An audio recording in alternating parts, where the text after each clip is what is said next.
nagsusumbong po sa amin yung mga bata. Isa po ko sa teacher nung sa school po. Tapos nagsusumbong po yung unang-una po kasi 2 bata pa lang po yung kambal.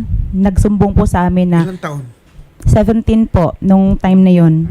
Tapos nung magsumbong po sila sa amin, syempre hindi po basta-basta yung parang ang sinasabi po nila.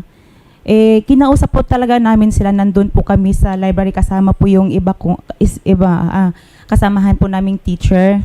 Tapos po, nung nakausap na po namin sila, nag-mention po sila ng iba na namang name po ng mga bata hanggang sa umabot po sila ng 6 po yun nung time na yon.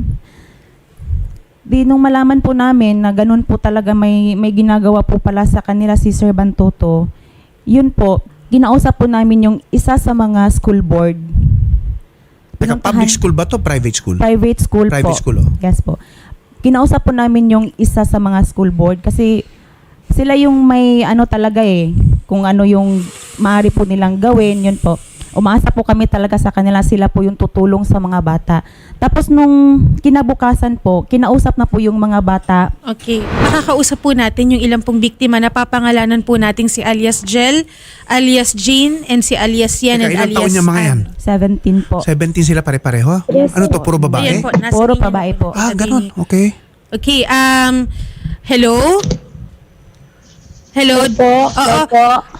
Baka sino yung pwede magsalita kung anong pangmumolestya yung ginagawa sa inyo ni Assistant Principal? Ano ang ginagawa sa inyo?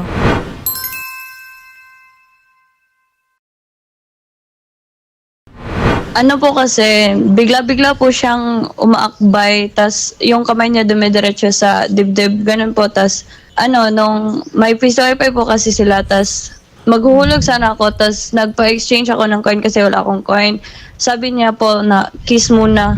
Nabigla po ako kasi di naman po siya nung ganun nung unang nakilala namin. Base pa sa kwento ng iba mong kasama, ano yung ginagawa sa kanila?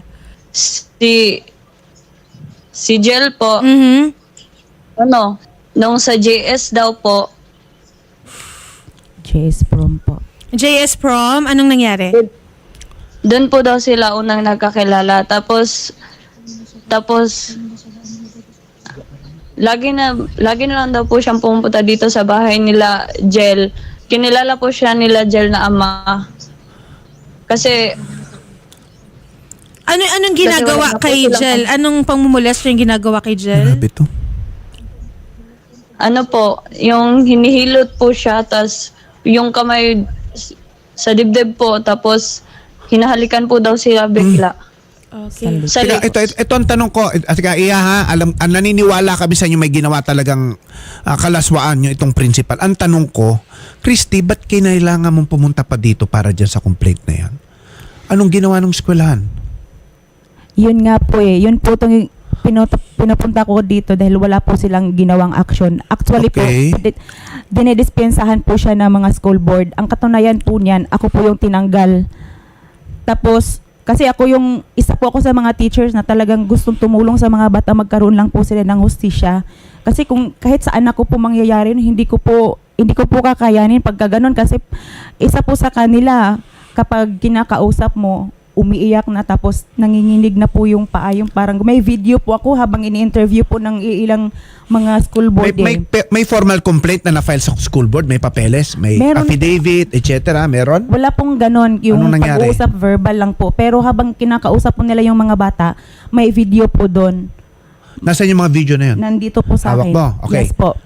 Bakit ka tinanggal? Yung pagkakatanggal pa sa'yo, in writing, official, paano ginawa? Meron pong letter na binigay po siya sa akin na tinanggal po ako, disapprove po yung yung ano ko po, pero wala pong Okay. reason. Kailan ka babalik sa probinsya? Sa Pagkatapos po nito, ito lang po talagang sadya ko dito, attorney. Okay, nasa linya po natin si Dr. Esperanza Caballero, ang principal po ng Mount Olive Layman's Academy. Dr. Caballero, magandang hapon po. Magandang hapon, ma'am. Opo. Doc, nandito po si Ma'am Christy Galo tungkol sa alleged sexual harassment cases na against andyan po yung mga bata na online sila, may mga pangmomolestya daw na ginawa. itong principal ninyo at nag-complain na daw po sila sa inyo at wala daw pong nangyari. Ano pong masasabi niyo tungkol dito? Ay, ako dyan, wala akong ano dyan eh. Kasi dumating ako with regards to that molest complaint na nakarating ako doon. Tapos na nila ginawa ang ang investigation sa molesting. In fact, nakarating ako doon mga January na kaya they want me to help or help manage the school. Kasi yung mga teacher na yan, parang hindi naman alam kung saan sila lumugar. Ito, the first problem sa board, kasi instead na mo-complain sila sa yung mo-complain sila diretso sa principal, ang principal naman ang kalaban nila. Sila ang, instead of giving a complaint, writing a complaint towards to the board, sila ang tumawag sa board na Sige ma'am. Ganitong gusto nyo gawin nyo, Christy ha. Pabayaan muna, iwanan nyo muna yung eskwela. Dumiretso na kayo sa women's desk. Nagpunta na Okay? po kasi yung... Okay. Pumunta na kayo sa women's desk. Mag-file na tayo ng formal complaint sa fiscal's office. Captain Reyes, magandang hapon po. Hello, ma'am. May hapon, ma'am. Kap, meron kaming i-refer sa inyo na child abuse cases ng isang Hello, sir. principal. Magandang hapon po, Oo sir. po. May i-refer po kami sa isang child abuse cases against a certain principal dyan po sa sa lugar ninyo at aalalayan po sila ni Ma'am Christy Galo at aalalayan din po ng programa namin, baka paalalayan ng reporter ba yun? Yes po. O sasamahan kayo ng reporter ha. Tapos kunin mo yung Yes, sir. telephone Yes, sir. number ko. Kap, Yes po. paparefer po kami sa women's desk nyo dyan. Ano po? Yes, sir. Yes, sir. Sige, Okay, sir. pupunta na lang Okay, po sir. kami dyan. Kunin mo yung number ko ha. Yes Christy, po. Yes para po. maalalayan kita. Tawag-tawagan tayo ha. Yes Okay. po, attorney. Teacher, una sa lahat, kami po yung nagpapasalamat sa pagiging concern niyo po sa mga estudyante. Kakausapin po namin kayo, ma'am, sa kabilang studio Sa mga bata, sabihin mo sa mga bata, huwag silang matakot. At Yes po. may abogado Yes po. sila ha. Okay. Kunin mo yung telephone number na tawagan mo.